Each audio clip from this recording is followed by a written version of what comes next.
স্বাগত সবাইকে।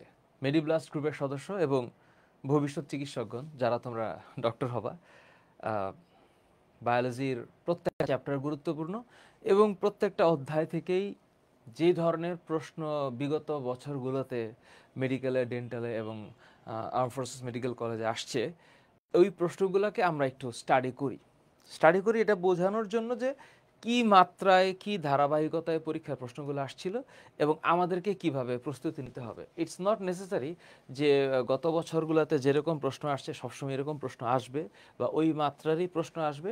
প্রশ্ন কঠিনও হইতে পারে, প্রশ্ন সহজ হইতে পারে, প্রশ্ন ঐতিহাসিক প্রশ্ন হইতে পারে। আজকের আমাদের যে মূল টার্গেট সেটা হচ্ছে একটা সহজ অধ্যায়।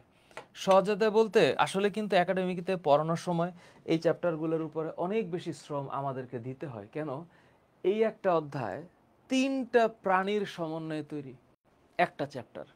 তো এখানে এই চ্যাপ্টারটার মধ্যে যেমন একাধারে হাইড্রা আছে, এক হাইড্রা, তারপরে গ্রাস হোপার আছে, তারপরে হচ্ছে রুই ফিশ আছে, রুই ফিশ আছে।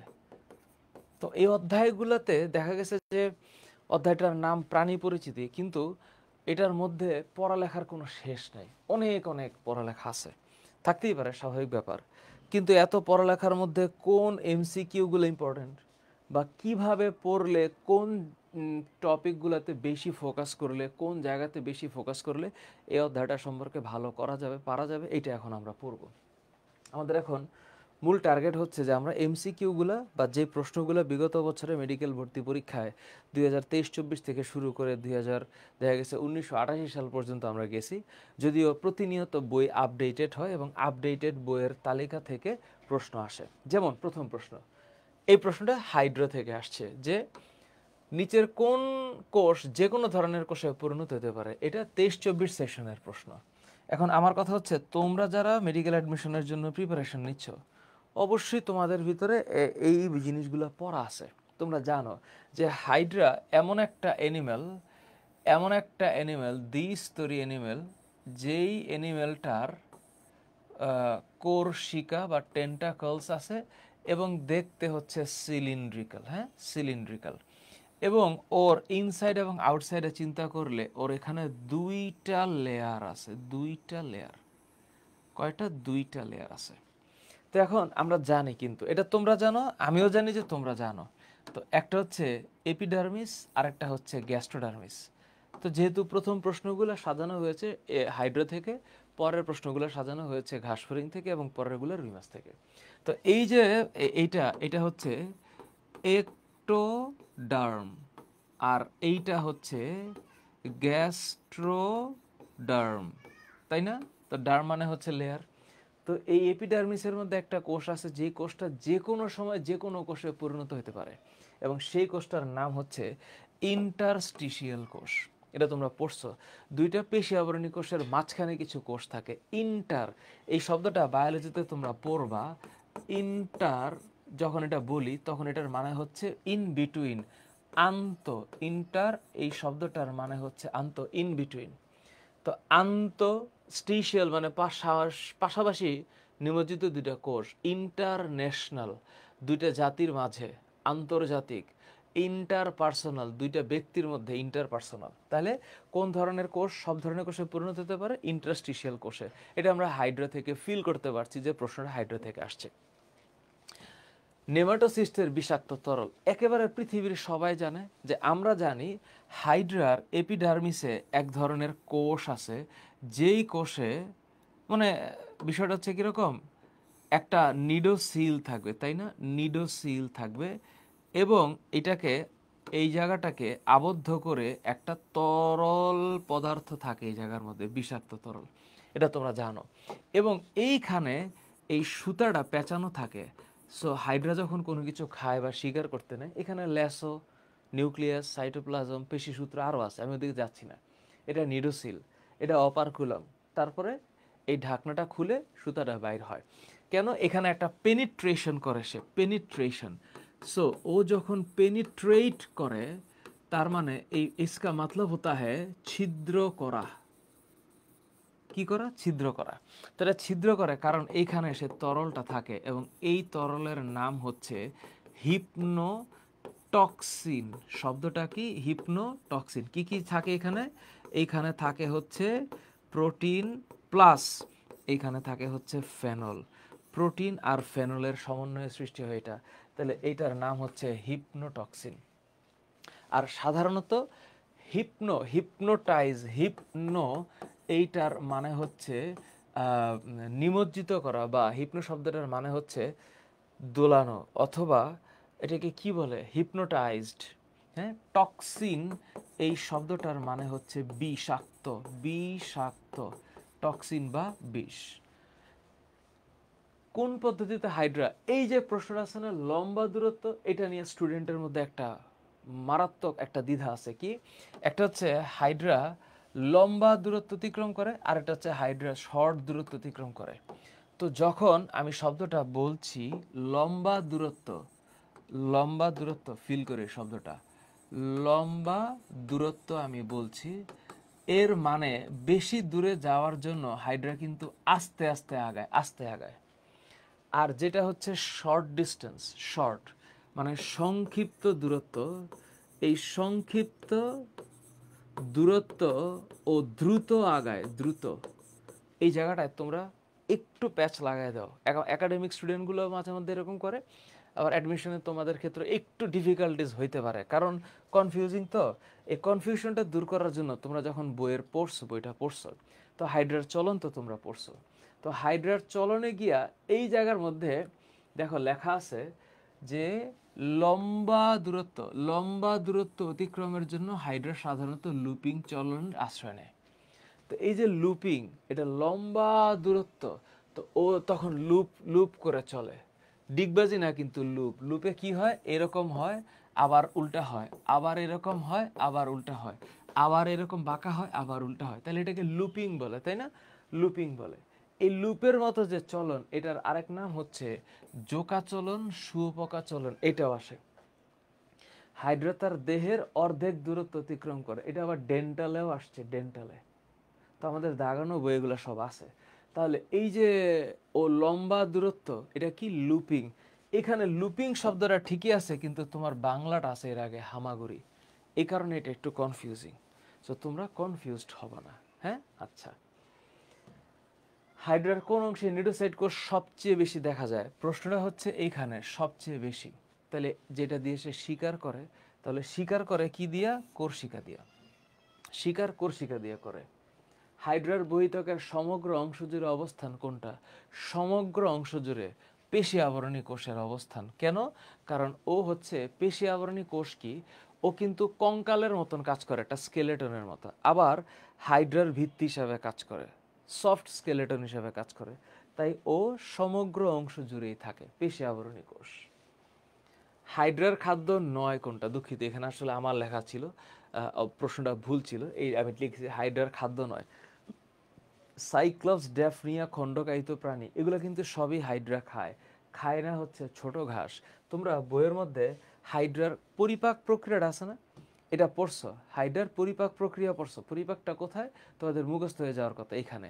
এই যে এই জায়গার মধ্যে দেখো লেখা আছে, ও পতঙ্গের লার্ভা খায়, সাইক্লপস খায়, ড্যাফনিয়া খায়, ক্রাস্টেশিয়া সন্ধিবদ্ধ প্রাণী খায়, ছোট ছোট কৃমি খায়, খণ্ডকায়িত প্রাণী খায়। তো এই যে নামগুলা, এগুলা ম্যাটেও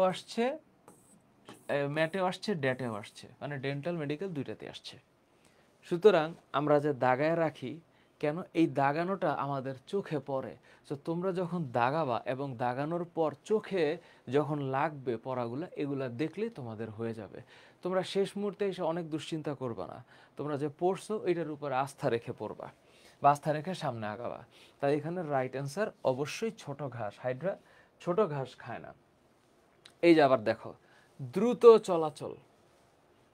তো এই যে পড়াটা আবার একটু পড়ায় যায়, একটু আগে এখানে একটা শব্দ ছিল না? হ্যাঁ, এই যে দেখো দ্রুত চলাচল, এই যে দেখো সমারসল্টিং। এই যে ম্যাট 16-17 আসছে। তো দ্রুত চলন প্রক্রিয়া, এই দ্রুত চলন প্রক্রিয়া সে স্বল্প দূরত্ব বা শর্ট ডিস্টেন্স অতিক্রম করে। This is important. সো তোমরা এইটা মাথায় রাখবা, এই চলনের মধ্যে এইটাই আসে। যে দ্রুত চলাচলের জন্য কোনটা? সমারসল্টিং। সমারসল্টিং, তাই না?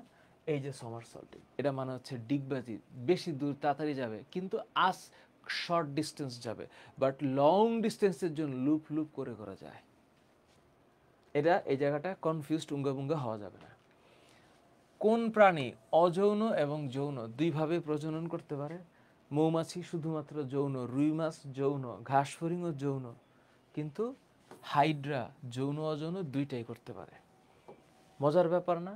তোমরা অযৌনের মধ্যে কি কি পড়ছো? মুকুল উদ্গম পড়ছো, মুকুল পড়ছো, আর বিভাজন পড়ছো, তাই না? এবং বিভাজনের মধ্যে একটা হচ্ছে অনুদৈর্ঘ্য আর একটা অনুপ্রস্থ। অনুদৈর্ঘ্য আর একটা হচ্ছে অনুপ্রস্থ। আর যৌনের মধ্যে ইউজুয়াল যৌনতে কি হবে? একটা মেল গ্যামেট হবে আর একটা ফিমেল গ্যামেট হবে এবং দুইজনের মিলন হবে, মানে এটাকে কি বলে? নিষেক বলে। নিষেকের পরে কি হবে? মেরুলা। মেরুলা, নিষেকের পর হচ্ছে মেরুলা, মরুলার পর হচ্ছে ব্লাস্টুলা। ব্লাস্টুলা, তারপরের দশাটা হচ্ছে গ্যাস্ট্রুলা। গ্যাস্ট্রুলা, তারপরের দশাটা হচ্ছে হাইড্রুলা। হাইড্রুলা। তাহলে এই যে ঘটনাটা ঘটলো এবং এই যে হাইড্রার যে সৃষ্টি হচ্ছে, এইটার নাম হচ্ছে অর্গ্যানোজেনেসিস। অর্গ্যানোজেনেসিস, অর্গ্যান সৃষ্টির প্রক্রিয়াকে অর্গ্যানোজেনেসিস বলে। পড়াগুলা কি কঠিন? দুনিয়ার সহজ পড়া, কোনোটাই কঠিন পড়া না।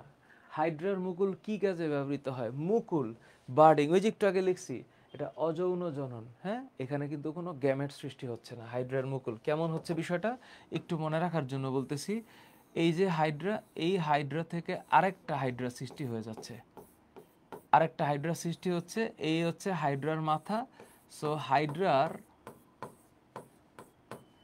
মানে ইসে থেকে, হাইড্রার বডি থেকে আরেকটা নতুন হাইড্রা সৃষ্টি হচ্ছে। এটা অযৌন প্রজনন, যেটাকে আমরা ইংলিশে অ্যাসেক্সুয়াল রিপ্রোডাকশন বলি। Asexual reproduction.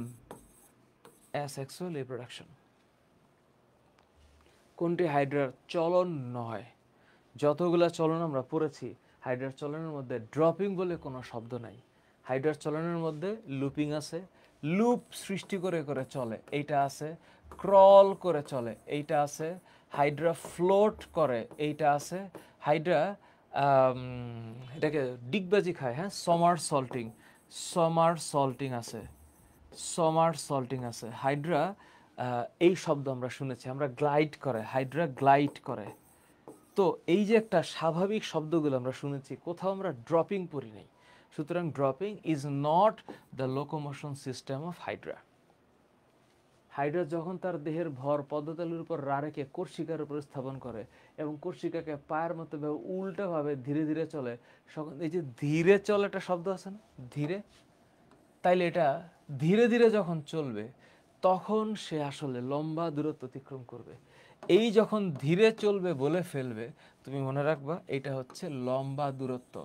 আর হাইড্রার লম্বা দূরত্ব এইটা আসলেই শব্দটা আসবে লুপিং। হ্যাঁ, লুপিং। কিন্তু এখানে লেখা আছে তখন সেটি কি ধরনের চলন, এটা 2006-07 সালের পড়া। তো এই জায়গাটায় লুপিংয়ের সাথে এই এই জায়গার মধ্যে কোনোটার আসলে কোনো রিলেটিভ কোনো ওয়ার্ড মিনিং নাই। এখন এই জায়গায় একটু বইটার দিকে একটু আমরা আশ্রয় নেই, যে শব্দটা এখানে বলছে যে কর্ষিকাকে পায়ের মতো ব্যবহার করে উল্টোভাবে। এখন এইখানে পায়ের মতো, এই যে দেখো লেখা আছে কর্ষিকাকে পায়ের মতো ব্যবহার করে উল্টোভাবে ধীর গতিতে চলতে পারে, এটা হচ্ছে হাঁটা। তাহলে এই যে এইখানে হাঁটা বলতে কোনো শব্দ এখানে নাই, দেখো এই যে এই জায়গাটায়। কিন্তু মানে এই যে হ্যাচড়ানো, এইটাও বলা যায় না, সাঁতারও বলা যায় না। এটা একটা খুব ডিফিকাল্ট একটা বিষয় হয়ে গেল, যে আসলে এইখানে না, এখানে কোনোটাই এই শব্দের সাথে যায় না, কোনোটাই যায় না। তো এটা অ্যাকচুয়ালি সেটিকে কি ধরনের চলন বলে? এইটা হবে ওয়াকিং, হাঁটা, এছাড়া আর কোনো অপশন আমি দেখতে পাচ্ছি না। ওকে, হাইড্রার কোষিকা এবং নেমাটোসিস্ট পারস্পরিক সহযোগিতায় যে কাজটিতে অংশগ্রহণ করে না। দেখো কি একটা সেন্সিটিভ কোয়েশ্চেন। চলন, খাদ্য গ্রহণ, আত্মরক্ষা, জনন। এখন ওই নেমাটোসিস্ট দিয়ে আর জনন হয় না, জনন হয় না। উত্তর হচ্ছে এটা, জনন হবে না, এটা জনন হবে না। এবার আসি পরেরটা। সিলেন্টেরেটা জাতীয় প্রাণীদের দেহে নানান ধরনের নেমাটোসিস্ট শনাক্ত করা হয়েছে। হাইড্রাতে যেটি পাওয়া যায় না সেটা হচ্ছে স্টেরিওগ্যাস্ট্রুলা। এরকম কোনো শব্দ নাই। আমরা কি কি পড়েছি?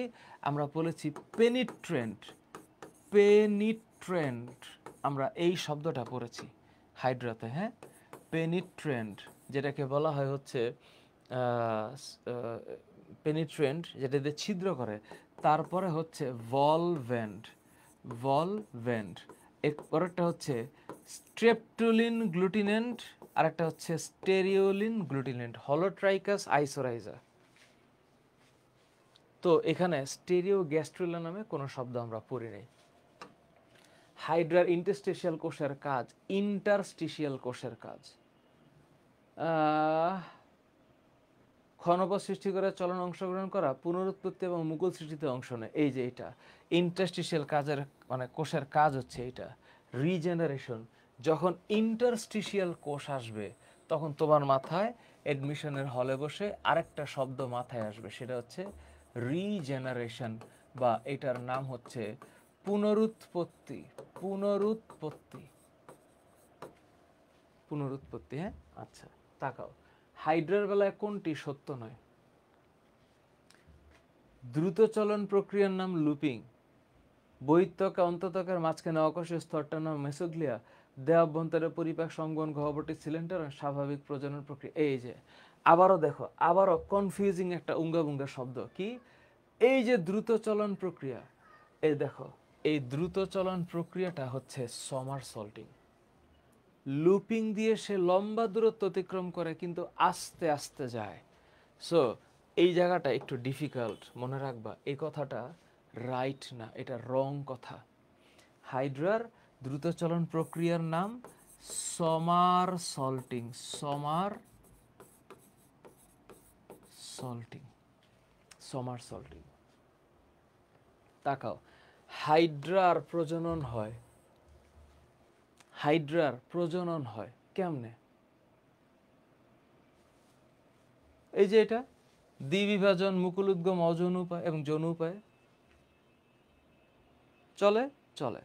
তারপর দেখো, পরিপাক এবং সংবহনের কাজ দুটি সম্পাদন করে, পরিপাক এবং সংবহন দুইটাই করে। হাইড্রার বডিতে এপিডার্মিস আর গ্যাস্ট্রোডার্মিসের মাঝে আরেকটা গহ্বর আছে, এই যে এইটার নাম হলো সিলেন্টেরন, এইটার নাম সিলেন্টেরন। এবং বইয়ের মধ্যে স্পষ্ট লেখা আছে এইটার আরেক নাম হচ্ছে পরিপাক সংবহন, পরিপাক সংবহন গহ্বর, পরিপাক সংবহন গহ্বর। তাহলে এটা কোনটা করে? এটা করে হচ্ছে সিলেন্টেরন। পরেরটা, হাইড্রার কোন ধরনের বা হাইড্রার কোন ধরনের চলনকে জোকা চলন বলে? একটু আগে আমরা পড়ছি, একটু আগে, এই যে জোকা চলন, এই যে জোকা চলন। তাহলে এই জোকা চলনটা হচ্ছে লুপিং। রিমেম্বার, লুপিং, জোকা চলন, লুপিং, জোকা চলন। পরীক্ষার হলে এই যে কনফিউজড শব্দগুলা, আমি বারবার এই শব্দের উচ্চারণ করতেছি, আমি সরি, কিন্তু তোমাদের এই ক্ষেত্রে এটা হইতে পারে, হইতে পারে। ওকে, নিচের কোন কোষটি হাইড্রার এপিডার্মিসের অংশ নয়? এটার অ্যান্সার হচ্ছে ক্ষণপদীয় কোষ। এটা এপিডার্মিসের পার্ট না। এপিডার্মিসে কয় ধরনের কোষ থাকে? 7 ধরনের কোষ থাকে, 7 টাইপস। তার মধ্যে ক্ষণপদীয় কোষ বলতে কিছু থাকে না। আরেকটা হচ্ছে এন্ডোডার্মিস, এন্ডোডার্মিস। এই এন্ডোডার্মিসের মধ্যে 5 ধরনের কোষ থাকে, 5 ধরনের, 5 টাইপস। আচ্ছা, হাইড্রা এন্ডোডার্মিসের যে কোনো কোষ তৈরি করতে পারে কোনটা? একই কথা, এই ইন্টারস্টিশিয়াল কোষ যে কোনো কোষ তৈরি করতে পারে। কারণ ইন্টারস্টিশিয়াল কোষ শুনলেই তোমার অন্তরে আরেকটা শব্দ চলে আসবে, এইটার নাম হচ্ছে রিজেনারেশন বা পুনরুৎপাদন ক্ষমতা। পুনরুৎপাদন ক্ষমতা। হাইড্রার দেহ গহ্বরকে গ্যাস্ট্রোভাস্কুলার গহ্বর বলা হয় কেন? গ্যাস্ট্রো, এটা বোঝো, গ্যাস্ট্রো এই শব্দটার মানে হচ্ছে ইজ রিলেটেড উইথ ডাইজেশন, পাকস্থলী বা খাদ্য। এইটার সাথে কার কার সম্পর্ক আছে? স্টোমাক, তার মানে খাদ্য। আর ভাস্কুলার নামে একটা শব্দ আছে, ভাস্কুলার, এটা যদিও বানানটা ভাস্কুলার, ভাস্কুলার, এটার মানে হচ্ছে পরিবহন। ভাস্কুলার শব্দটা দিয়ে তুমি বুঝবা হচ্ছে পরিবহন। তাহলে পৌষ্টিকতন্ত্র, এটার নাম হচ্ছে গ্যাস্ট্রোভাস্কুলার, এ শুধুমাত্র সংবন্ধন কাজ করে না। তাহলে এইটা রাইট না হলে এটা রাইট হবে না। তাহলে এটা পৌষ্টিকতন্ত্র এবং সংবহনের কাজ করে। ইজি, অনেক ইজি। হাইড্রা কোন পর্বের অন্তর্গত? ইস কি বিশাল প্রশ্ন। এএফএমসি, হাইড্রা কোন পর্বের? হাইড্রা নিডারিয়া পর্বের। আচ্ছা, ঘাসফুল, এই যে তার মানে 22টা প্রশ্ন, 22, এই 22টা প্রশ্ন হাইড্রা থেকে আসছে গত কয়েক বছরে। এবং তুমি চিন্তা করে দেখো, প্রতিটা প্রশ্ন সহজ। তো অ্যাডমিশনটাতে তোমরা ভয় পাও এই কারণে, কারণ কোয়েশ্চেনের প্যাটার্ন হচ্ছে আলাদা। তোমরা একাডেমিকে সবসময় শিখে আসছো বা খুঁজে আসছো কোনটা রাইট, এখানে এসে খুঁজতে হয় কোনটা রাইট না। যেটা রাইট না সেটা হয় উত্তর। That's a confusing thing. Other than বাকি কোনো কিছুই টাফ না, সব সহজ। ঘাসফড়িংয়ের কোন গ্রন্থি থেকে? Juvenile hormone, juvenile hormone. বইয়ের ঘাসফড়িংয়ের একদম লাস্ট প্যারায় গিয়ে আছে এটা। লাস্ট কোথায়? একদম লাস্টে। তোমরা ঘাসফড়িং পড়ছো? পড়ছো তোমরা ঘাসফড়িং? ঘাসফড়িং একটা মোটামুটি টাইপের লম্বা একটা ঘটনা আছে। ওমা, এটাতে ঘাসফড়িং আছে না? হ্যাঁ, আসতে থাকার কথা। মাঝখানে হচ্ছে রুই মাছ, কোথায় গেল? এই যে ঘাসফড়িং, এই যে, যাই হোক, একজন ছবি তুলছে, তার হাত আছে, ব্যাপার না। এই যে কর্পোরা এলাটা, কর্পোরা এলাটা, এখানে এই যে জুভেনাইল হরমোন, এই যে ম্যাট 21-22 সেশনে আসছে। তার মানে এই জায়গা থেকেও প্রশ্ন আসে, যে কোনো জায়গা থেকে প্রশ্ন আসতে পারে। তার মানে এই পার্ট ইম্পর্টেন্ট। আচ্ছা, ভালো কথা। তাহলে এটা রাইট অ্যান্সার হচ্ছে কর্পোরা এলাটা। কর্পোরা এলাটা। ঘাসফড়িংয়ের রক্তকণিকার নাম, ঘাসফড়িংয়ের রক্তকণিকার নাম হিমোসাইট। বায়োলজিতে সাইট এই শব্দটার মানেই হচ্ছে কোষ, আর হিমো এটা হচ্ছে ঘাসফড়িংয়ের হিমোসিল, এর মধ্যে যে ভাসমান তরল, যেটাকে আমরা হিমোলিম্ফ বলি, সেই হিম। তাহলে ঘাসফড়িংয়ের রক্তকণিকার নাম হচ্ছে হিমোসাইট। রক্তকণিকার নাম কি? Haemocyte. Hepatic seeker, hepatic seeker মনে পড়ে? মনে পড়ে ঘাসফড়িংয়ের ক্ষেত্রে ওই যে এইখান থেকে চিকন হয়ে শুরু হয়ে মাঝখানে একটু মোটা হয়, মোটা হয়, আবার চিকন হয়ে যায়, তারপরে এখান থেকে আবার স্টার্ট হয়। ঘাসফড়িংয়ের পরিপাকতন্ত্রের কথা বলতেছি। একটু প্যাচ হয়ে এরপরে মলাশয় সৃষ্টি হয়। তো এই জায়গাটার মধ্যে আছে হচ্ছে মালপিজিয়ান নালিকা। হ্যাঁ, 100 মালপিজিয়ান নালিকা। আর এই জায়গাটার মধ্যে, এই যে এই জায়গাটার মধ্যে হেপাটিক সিকা থাকে। এখানে উপর দিয়ে মোট 3টা দেখা যাচ্ছে, ঘুরে টোটাল 12টা হয়। 6 পেয়ার্স। কয় পেয়ার? 6 পেয়ার্স। তার মানে এটা 12টা। মনে আছে? প্রোক্টোডিয়াম, প্রোক্টোডিয়াম মনে আছে? ঘাসফড়িংয়ের পরিপাকতন্ত্রের কথা 3টা অংশে ভাগ করা আছে: অগ্রান্ত্র, মধ্যান্ত্র, পশ্চাদান্ত্র। ঘাসফড়িংয়ের পুঞ্জাক্ষীর কোন অংশটি আলো গ্রহণ করে? সেন্সিটিভ একটা ব্যাপার। এই যে, এই যে ঘাসফড়িংয়ের এই যে এই জায়গাটা থেকে যে প্রশ্ন আসে, এটার কোনো মিস্টেক নাই। মানে প্রত্যেক বছর ঘাসফড়িংয়ের এখান থেকে প্রশ্ন আসে। হ্যাঁ, মনে আছে এটা? তো এই হইল ক্রিস্টালাইন কোন, আর এই দুইটা হচ্ছে ক্রিস্টালাইন কোন কোষ। তারপরে এমনি জাস্ট হঠাৎ করে মনে হইল, এই যে এইটা হচ্ছে ক্রিস্টালাইন কোন কোষ, তাহলে কোন কোষ থাকলে এটা নিউক্লিয়াস থাকবে এবং অবশ্যই পাশে আইরিশ রঞ্জক আবরণ, ব্ল্যাক তো দেখা যাচ্ছে না কিন্তু এটা আসলে ব্ল্যাক হবে, এই যে এই পাশেরটা ব্ল্যাক আবরণ হবে, এটা ব্ল্যাক আবরণ হবে। তারপরে যে অংশটা শুরু হয় সেটা নিয়ে হচ্ছে আজকে আমাদের লেখাপড়া। এই যে এই পার্টটা যে তারপর শুরু হয়, এই যে এইটার নাম হচ্ছে র্যাবডোম। র্যাবডোম এবং র্যাবডোমের পাশে এখানে এই যে থাকে এটা হচ্ছে রেটিনুলার কোষ এবং এর পাশে এই যে রেটিনুলার রঞ্জক আবরণী, এটা হচ্ছে রেটিনুলার রঞ্জক আবরণী। আর এইখানে থাকবে হচ্ছে স্নায়ুতন্ত্র। এমনি ছবি আঁকানোর দরকার ছিল না। কর্নিয়া, কর্নিয়াজেন কোষ, ক্রিস্টালাইন কোন কোষ, র্যাবডম, আইরিশ রঞ্জক আবরণী, রেটিনুলার কোষ, রেটিনুলার রঞ্জক আবরণ, ভিত্তিপর্দা, স্নায়ুতন্ত্র। তো এর মধ্যে আলোটা ঢোকে হচ্ছে কি দিয়ে? আলোটা ঢোকে এই যে এইভাবে, তাহলে ঢোকে কিন্তু একদম র্যাবডোমের ভিতর দিয়া। কিসের ভিতর দিয়ে? র্যাবডোম। তো একটু বেশি কথা বলে ফেলছি এখানে, এটা তো রাইট হচ্ছে র্যাবডোম। র্যাবডোম। তো এখানে কি কি পার্ট আছে? পার্ট কি কি আছে? কর্নিয়া, হ্যাঁ কর্নিয়া, এই যে কর্নিয়াজেন কোষ, ক্রিস্টালাইন কোন কোষ, আইরিশ রঞ্জক আবরণী, এরপর র্যাবডম, রেটিনুলার কোষ, রেটিনুলার সিথ, এই যে ভিত্তি পর্দা, এই যে স্নায়ুতন্তু। এখানে মোট 10টা পয়েন্টস আছে, 10 পয়েন্টস, 10 পয়েন্টস।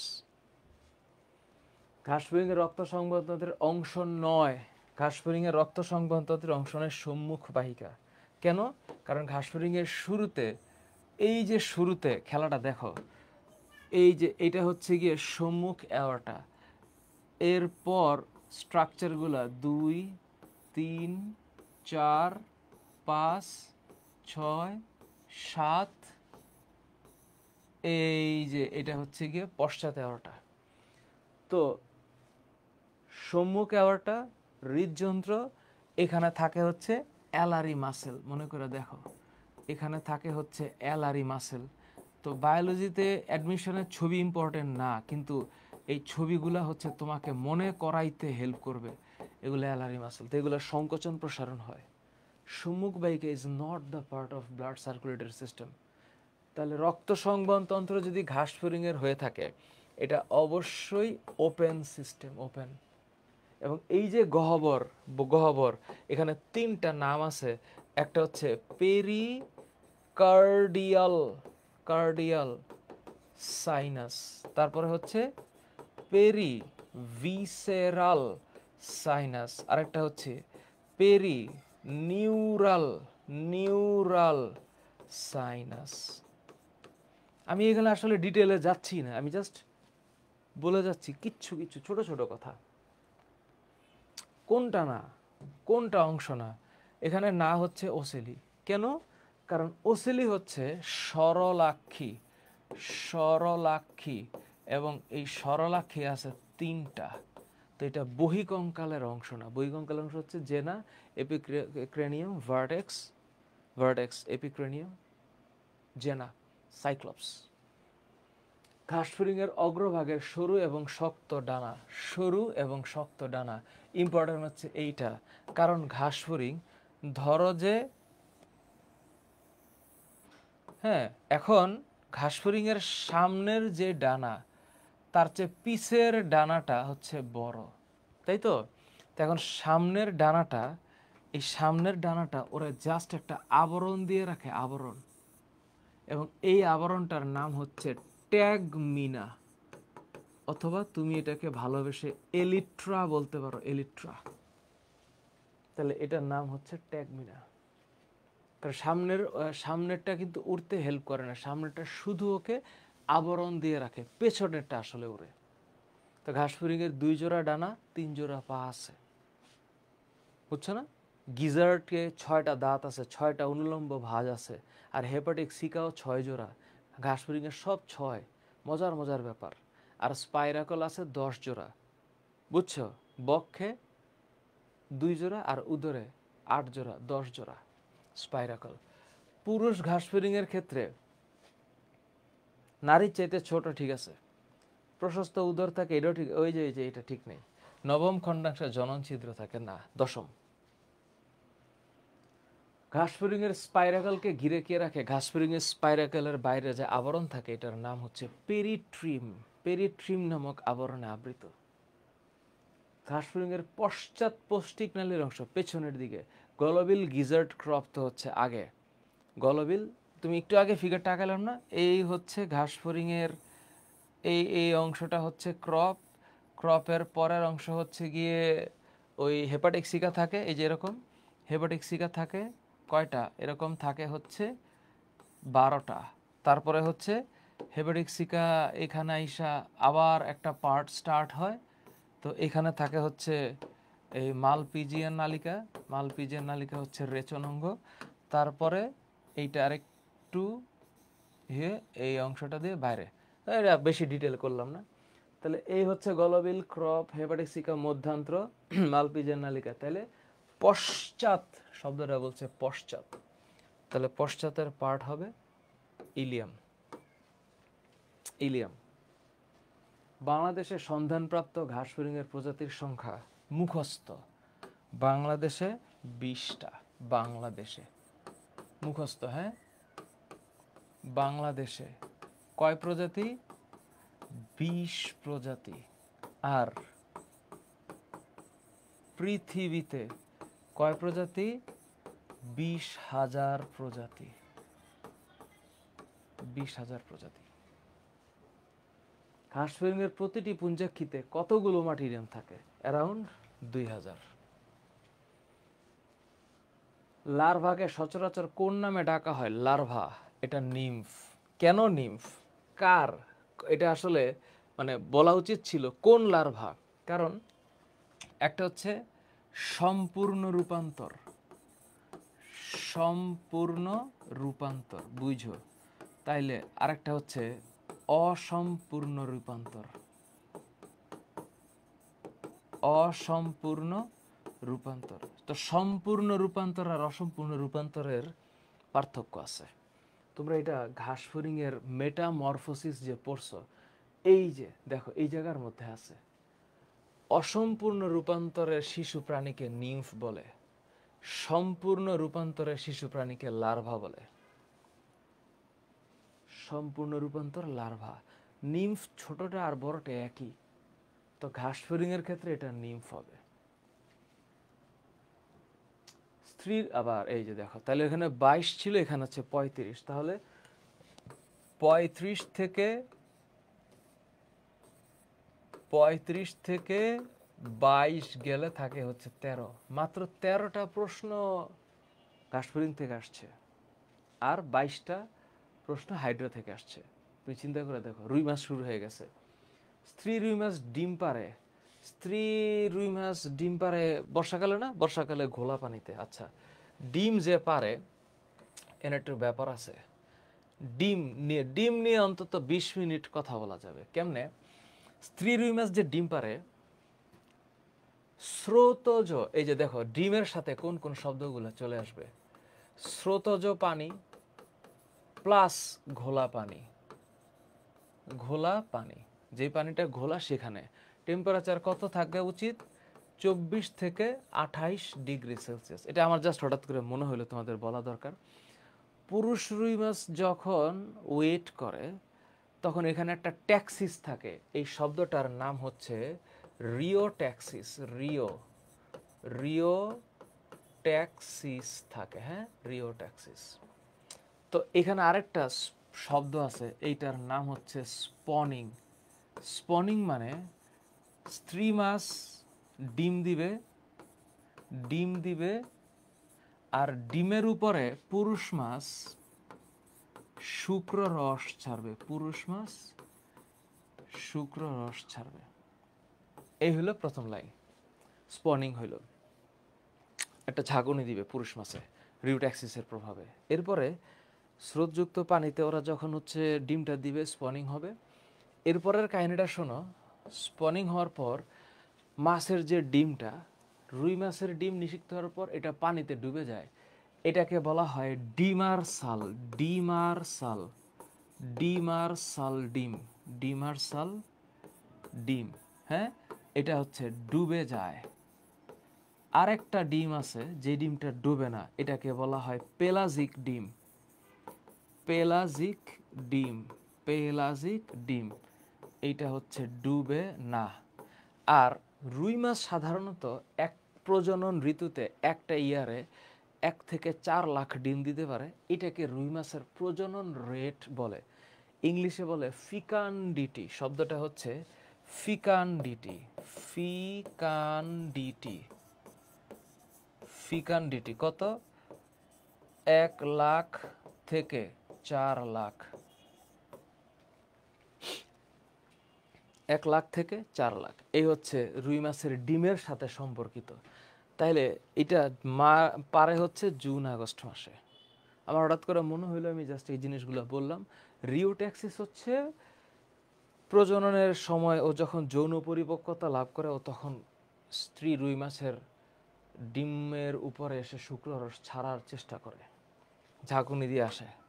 রুই মাছের আঁশের বৃদ্ধি কোন সময় হয়? রুই মাছের আঁশের বৃদ্ধি, এখন তো খুব টেনশনে পড়ে গেলাম।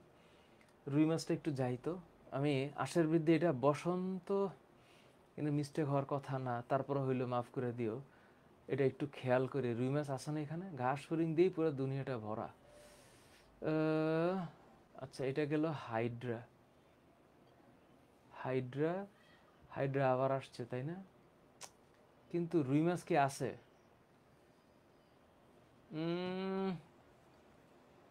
এই যে রুই মাছ, মনে পড়ছে, মনে পড়ছে। তাহলে কোন জায়গায় আঁশের বৃদ্ধি? আইস নিয়ে হচ্ছে সাইক্লয়েড আইস নিয়ে কথা হয়েছে কোথায়? এখানে না,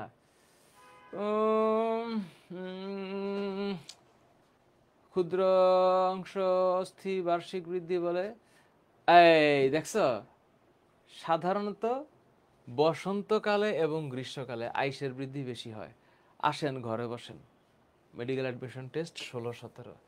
তাহলে বসন্তকালে ও গ্রীষ্মে, তাহলে এখানে বসন্তকাল হবে।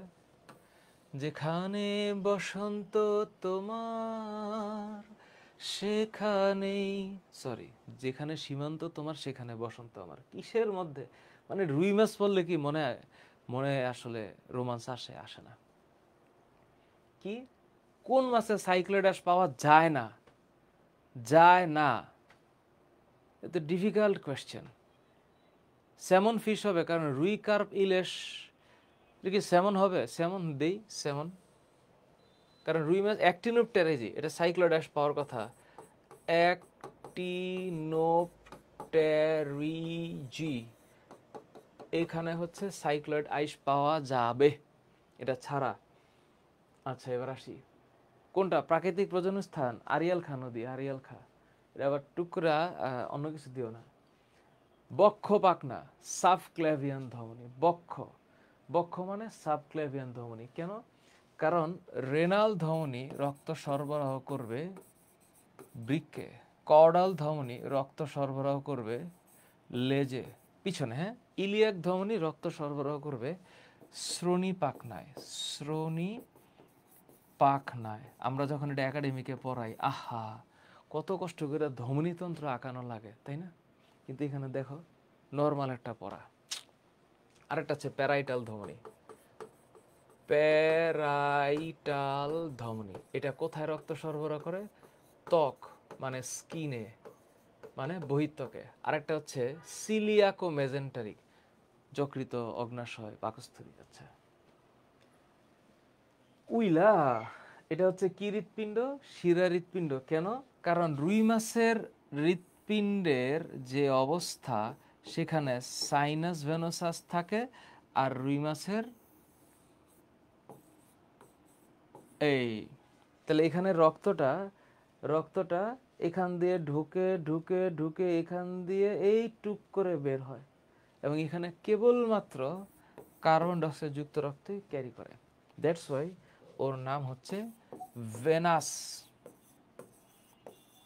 Venous heart, venous heart. কত সেলসিয়াস তাপমাত্রার নিচে রুই মাছ বাঁচতে পারে না? মুখস্থ বিদ্যা, 14 ডিগ্রি সেলসিয়াস। 14, এগুলোই আসবে ঘুরে ফিরে। এই কি এগুলা, কি সহজ, প্যারা নাই। Armed force medical college. রুই মাছের প্রজননকে কি বলে? প্রজনন, স্পনিং না, স্পনিং, এটাকে স্পনিং বলে। ব্রিডিং না, যেটা ব্রিড করতে পারে ওটা হচ্ছে রেণু মাছ, রেণুপোনা, ধানীপোনা, আঙ্গুলিপোনা, পরে ব্রুড মাছ। কি হয়? নিষেক হয়, নিষেক, নিষেক। তারপরে হচ্ছে রেণুপোনা, তারপরে একটু বড় হইল এটাকে বলা হয় ধানীপোনা। হ্যাঁ, তারপরেরটারে বলা হয় হচ্ছে আঙ্গুলিপোনা, আঙ্গুলি একটু বড় হয়। তারপরে মামুর বেটা বড় হইয়া ব্রিড করা শুরু করে, ওইটাকে বলা হয় ব্রুড মাছ। ব্রুড মাছ, তাই না? মৎস্যখনি, ওয়াও, হালদা।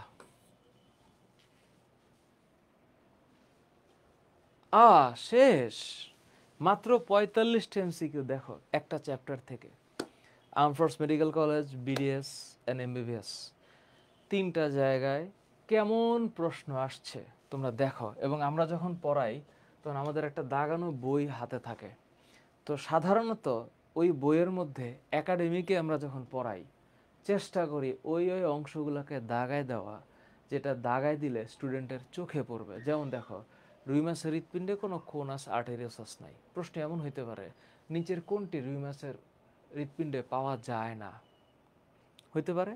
সো এই যে প্রশ্নগুলো, this type of questions is coming, এটাই আসে। সো ডিফিকাল্ট, বিষয়গুলো একটু ডিফিকাল্ট। তুমি পড়বা সবই, নজর রাখতে হবে সবই, কারণ তুমি মেডিকেলে পড়তে যাচ্ছ। এবং তুমি যেহেতু মেডিকেলে পড়তে যাচ্ছ, তোমার ভিতরে সেই পাওয়ার, সেই চেতনা, সেই স্পিরিট অবশ্যই আছে বলে আমরা বিশ্বাস করি। তো যে কোনো জায়গা থেকে প্রশ্ন আসলে পারা যাওয়ার কথা। পরের ক্লাসে ঠিক পরিপাক ও শোষণ নিয়ে আসতেছি, 111টা অথবা 115টা এমসিকিউ, অনেক কিছু আসছে অধ্যায় থেকে। Coming soon. Thank you so very much.